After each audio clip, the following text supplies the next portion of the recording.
What's up, folks? Let's go. Welcome to another episode of Forgetting Myself here of Breakfast with Mark and Jen. Yeah. We are here to help your Christian marriage thrive. But I also want to throw in there that we believe if we can also help singles on the path to marriage, we can help your future marriage thrive. Yeah. All right. Today we have another hot topic for you because that's what we do over here. And last time we were with you guys, we talked about the reasons why you're not married. We were talking to females, 3 reasons why you're not married.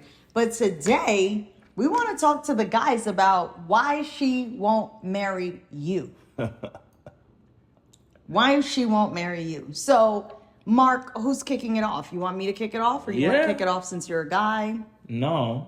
I want you to start it off so I can feel the pulse. Okay. He wants to read the room. Well, listen. One reason why she won't marry you is because she wants leadership. Women do not like men who will not lead. And by lead, I mean you make 0 decisions. You take 0 initiative.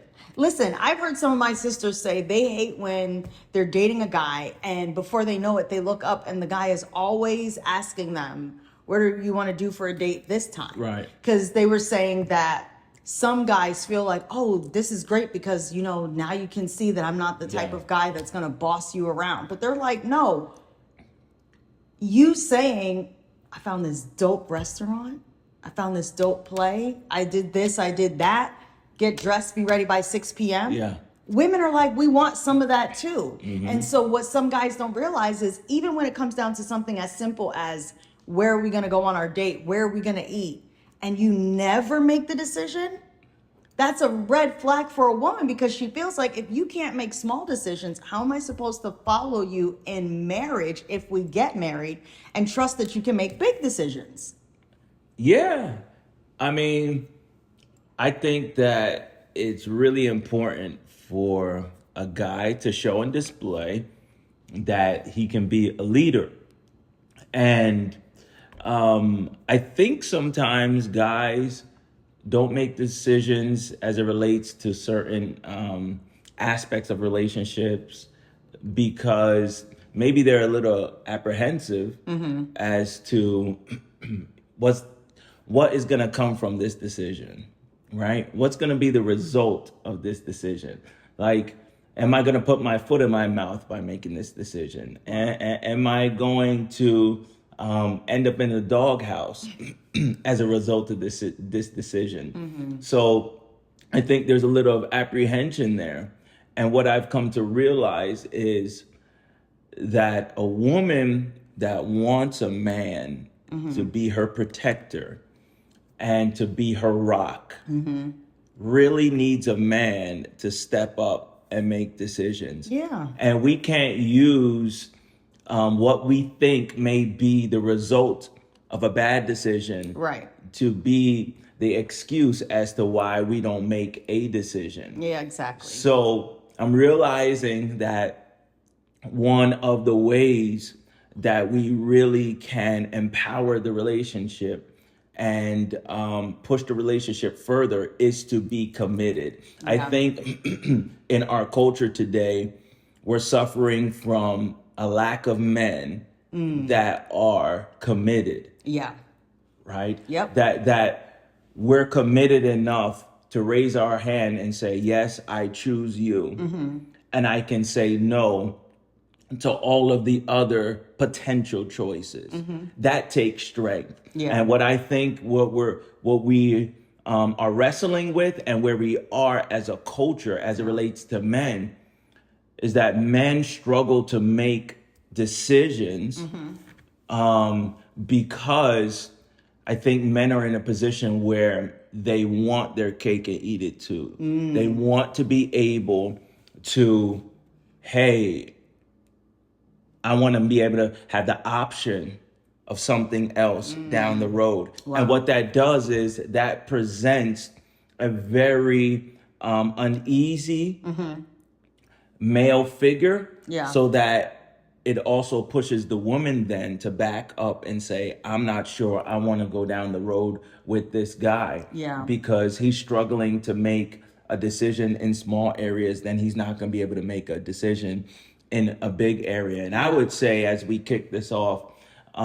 Jen, men need to become stronger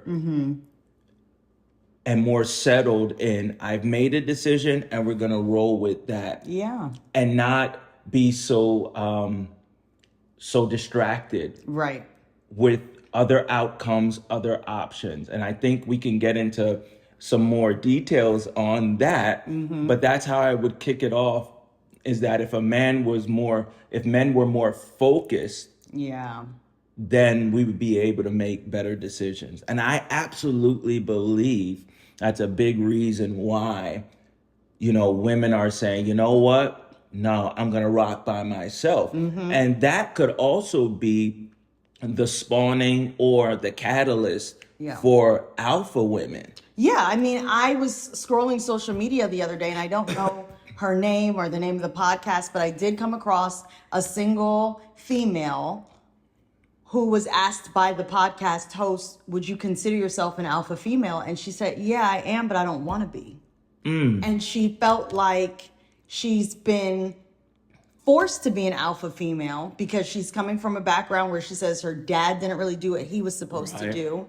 And then she feels like when she goes out into the dating scene, there's too many guys that are also fumbling, not knowing what they want to do, not knowing how they fumbling. I feel like that's a word that guys can relate to because y'all are into sports.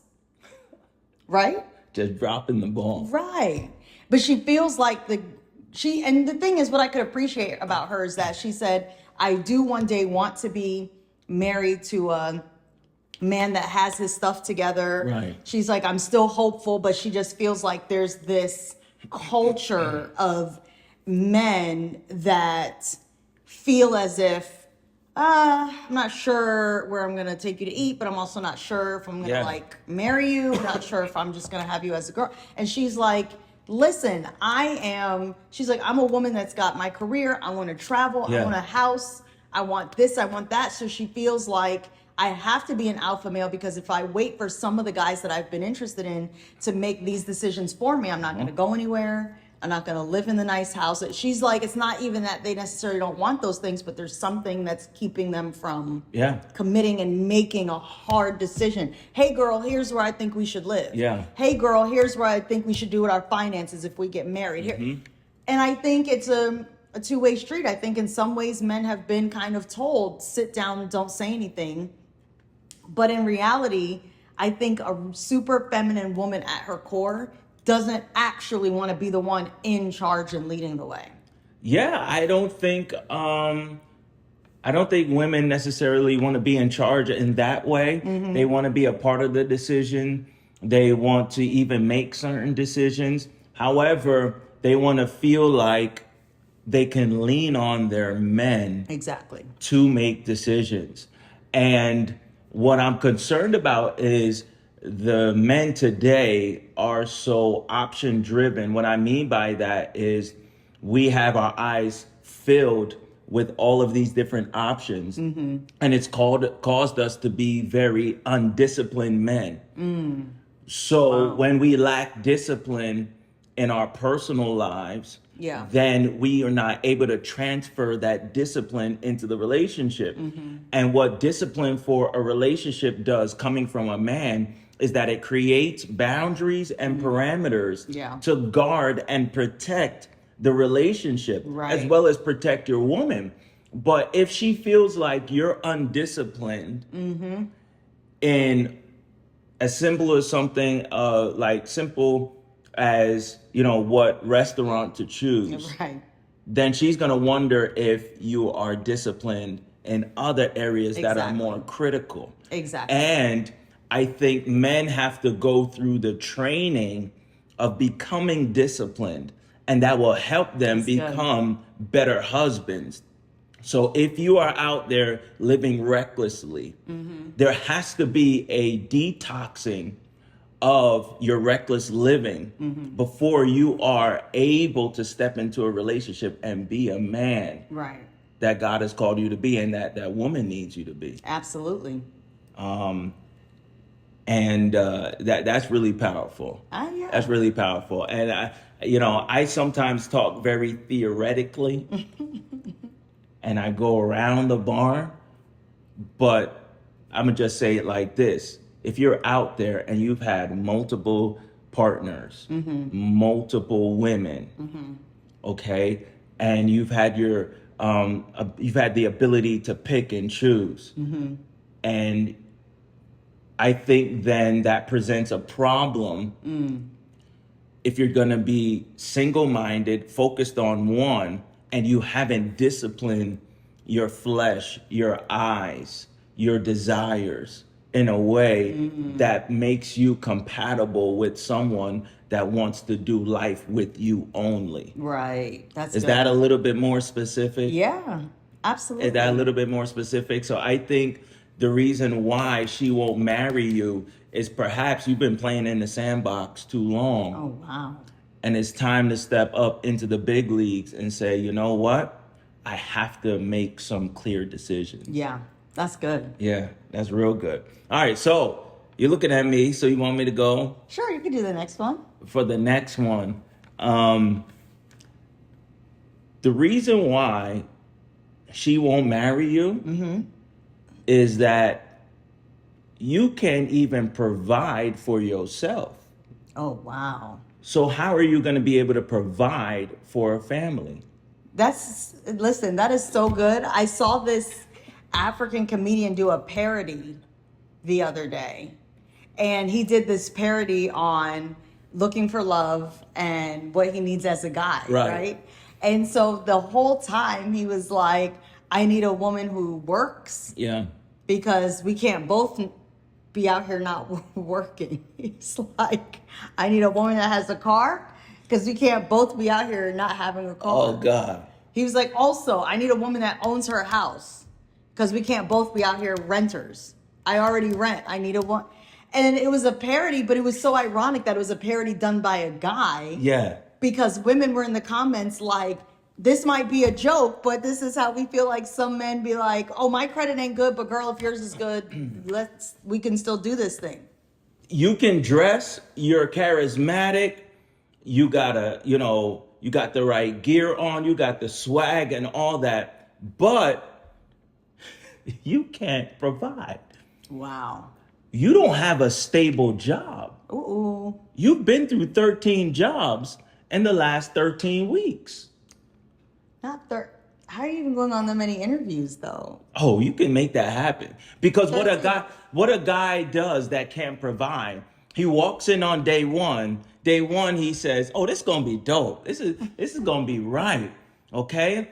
And then through the course of day one, it starts to be a little bit difficult, and he didn't realize work was gonna feel like this. So then by day two, he's struggling. Come day three, he calls out. He doesn't even show up. But when does he have time to go on the interview for the job? That's day four. Okay. Day four. Okay. He called out on day three. Right. Day four, he doesn't even call out. He just goes to another interview.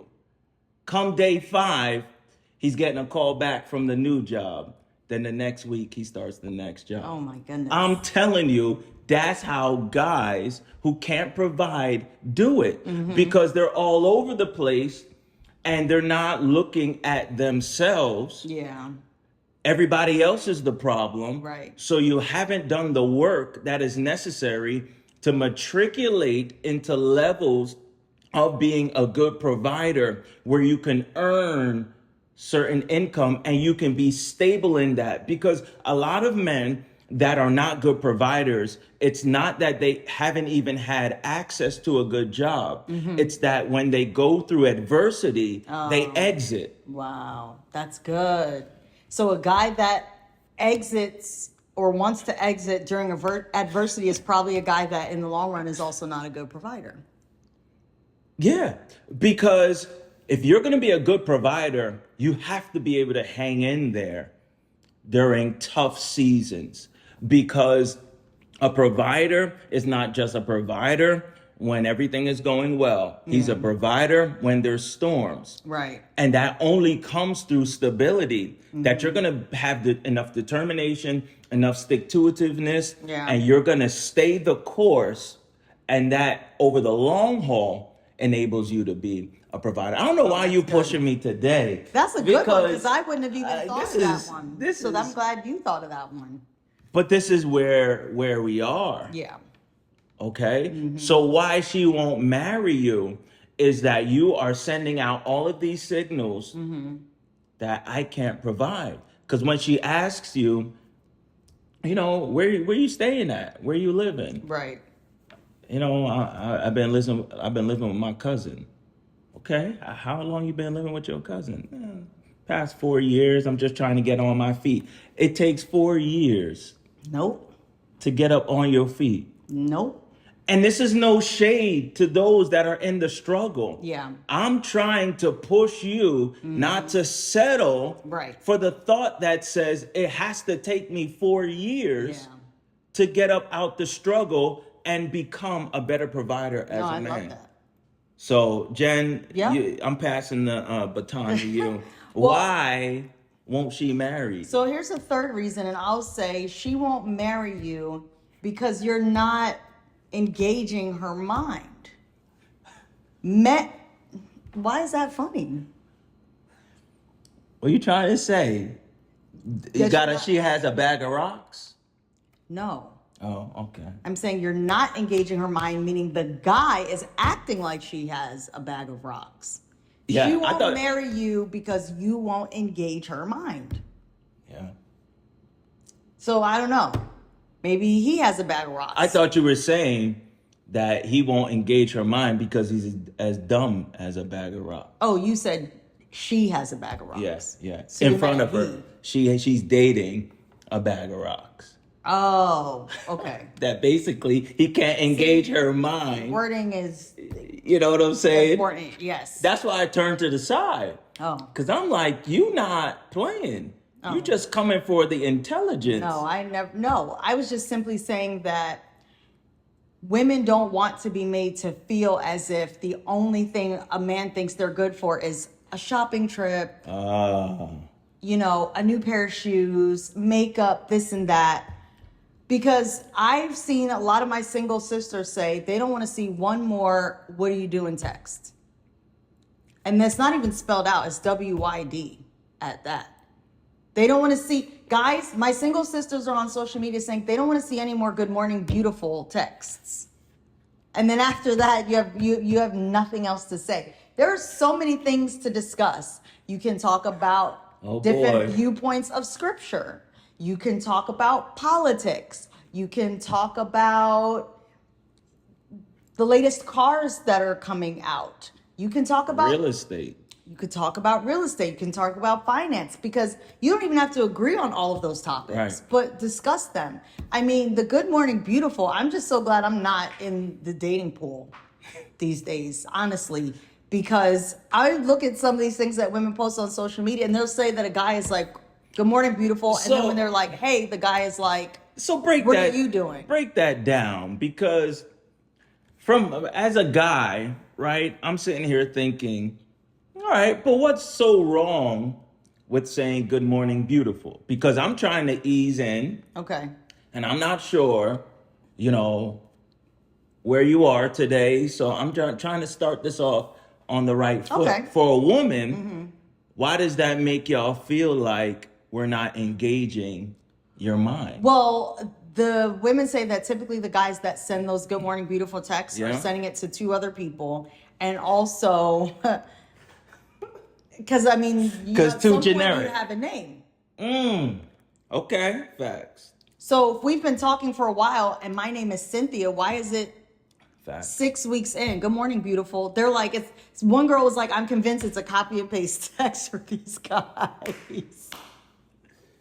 Then the ladies are saying, Mark, my single sisters are saying, usually what the problem is after the "good morning, beautiful" texts is that after that, there's radio silence. So then the guy will come back and be like, what are you doing? And the girl's like, I'm getting ready for work. Like, what do you, they want a guy that's like, did you see the presidential debate last night?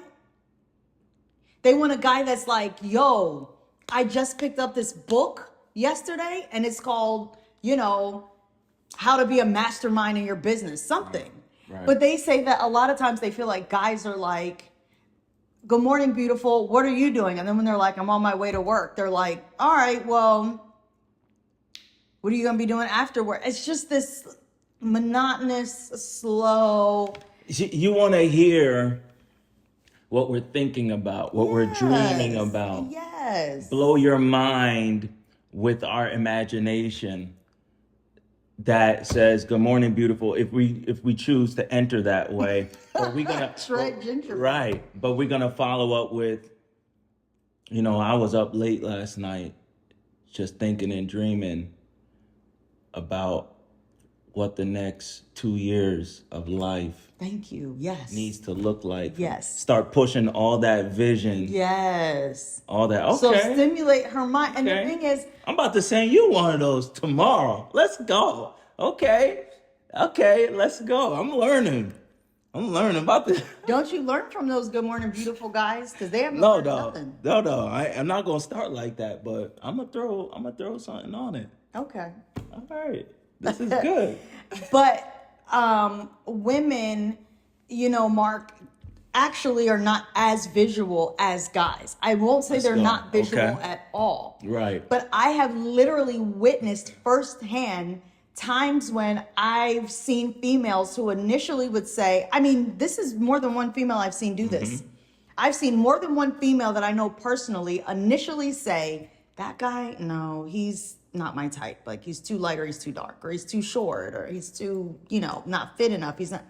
And those girls would come back a couple years later and be like, oh, I'm about to marry so-and-so. I'm like, you just said, you know why? Because I think those men stimulated their minds, and those men executed leadership, and those men weren't unstable. And so all of a sudden now, because those are qualities that a woman is also looking for, Right. the very guy that she said a couple of years ago she would absolutely not even date, now she's getting married to. Right. Because I'm always confused, and a lot of us dudes are confused, like, yo, how did he get her? He got her because he could check those boxes. He could lead, he could stimulate her mind, and he could provide.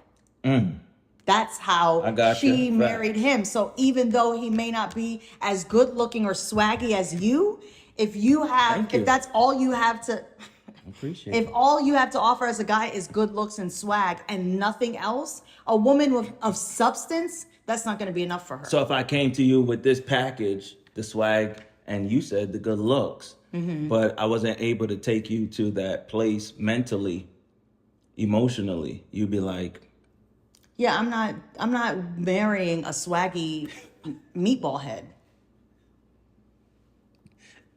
yeah. Whenever we see guys on TV that act like nothing's going on up here, don't I call them meatball? Yeah. Meatball head. Wow. All right, I thought it was meathead. I think it is. You just going next level now. Got the camera rolling. You're like, you know what? He's getting me meatball vibes. And I feel like that's important because, we've been talking about compatibility and, a blue collar guy, is he incompatible with a woman that's successful and has money? How does that work?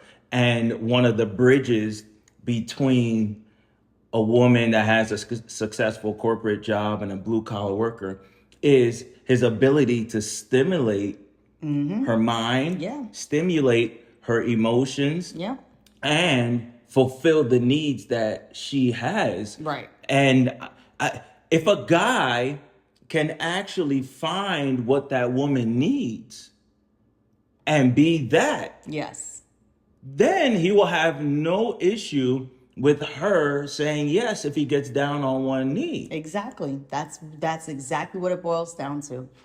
I think that is critical that she won't marry you if you're never able to fulfill one of those deep needs. Yeah, Like, you don't absolutely. even have to fulfill every deep need because marriage is a process. Yeah. And no one is perfect. You're right. But off the bat, Yeah.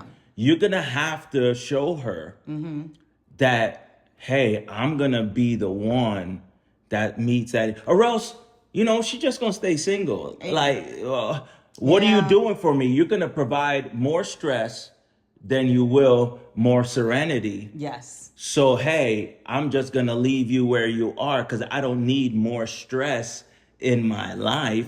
Like, one of the other things is that she won't marry you because she doesn't want to be a babysitter. Exactly. Absolutely. That's a good one. That's a bonus one right there. She won't marry you because she doesn't want to be a babysitter. Right. And so if she literally has to be another version of your mom, then she's like, I don't want that. No. I don't want that. No. I want to be a mom, but I don't want to be your mom. Right.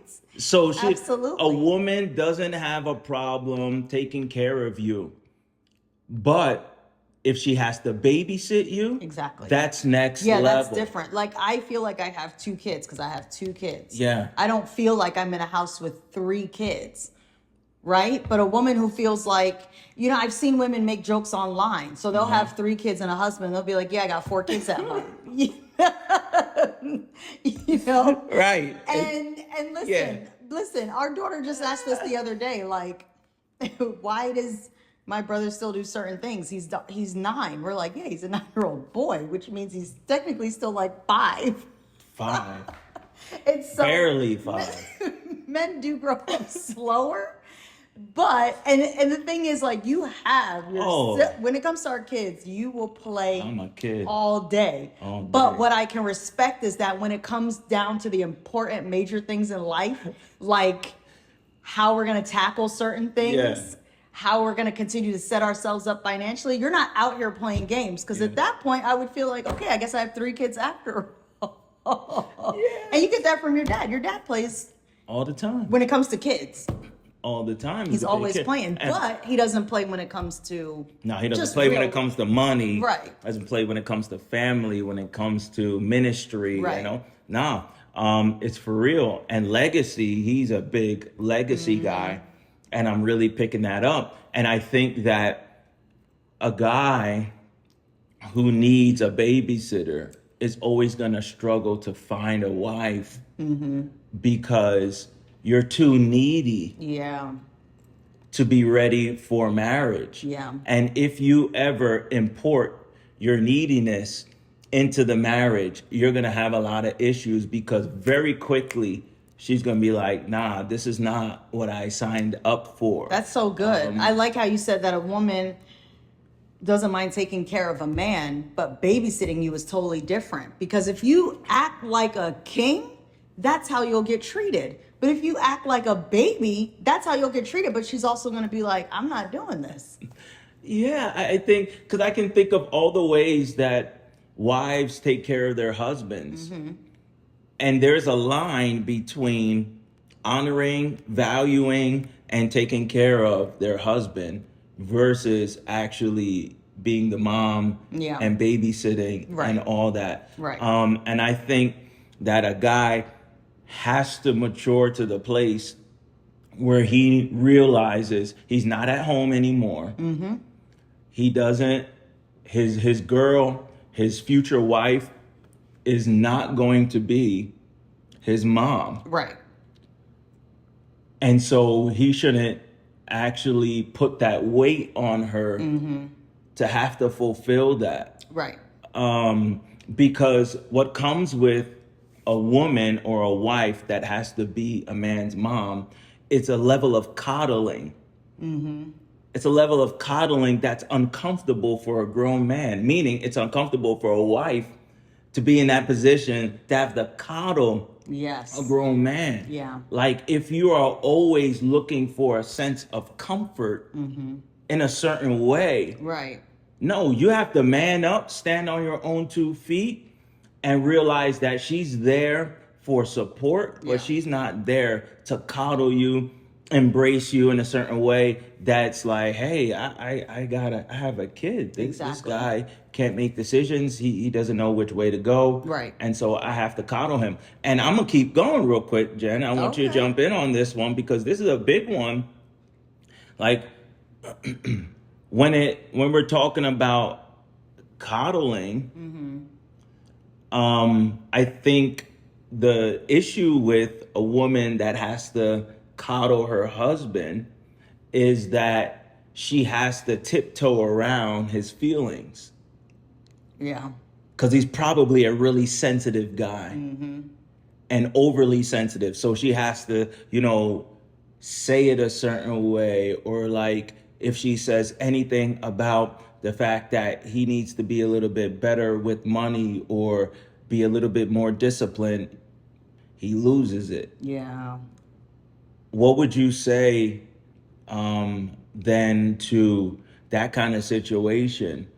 And I think for a guy, what would you say from a girl's perspective, what a woman would need so that she wouldn't be put in a position where she has to coddle him, like emotionally? What kind of emotions do you guys expect from a guy? I think just stable emotions Okay. and reasonable emotions, because when you're overly sensitive, it lets us know that you're actually not emotionally stable. Yeah. Because people that are overly sensitive are usually irrational, because every little thing you say is a problem. Everything Yeah. you little say is offensive. Everything you say is, they think you're poking them, or they Yeah, think you are yeah. really just trying to come down on them. So I think what women are looking for, interestingly, I think women and men need the same thing where this is concerned, but they need safety. So Yeah. just like a man needs to feel like his woman is not going to fly off the handle Yeah. or cry every time he brings up something to her, the woman actually needs that same feeling, and it's that feeling of safety, which you have to provide by being emotionally stable, which causes you to be rational. So it doesn't mean that everything she has to say to you is going to feel good. It's just that you're emotionally stable enough to take a minute and think about, okay, what is she really saying? Is this something I need to work on? Is this something I need to fix? Is this something I need Yeah. to just completely Yeah. eliminate? Yeah. Yeah. Well, listen, I think, you have anything else, Jen? No, I think I'm good. This was funny and this was good. And the way that we do these is that we try and make these episodes just like if we were sitting down and having breakfast amongst ourselves and talking about marriage, because we felt like a little over a year ago, every time we did breakfast together, we were talking about marriage. Yeah. And we said to ourselves, you know what? We're just going to turn the camera on. Right. So that's why these are unscripted, because we believe God gives us the best downloads in just common conversation. Right. And so we pray that this was a help for you, no matter where you are, because whether you're not married yet or you are married, we think this can better shape you as a man. Yeah. To be the man that God has called you to be and be a good husband for that wife. All right? So, listen, this has been another episode of Breakfast with Mark and Jen. Until next time, take care.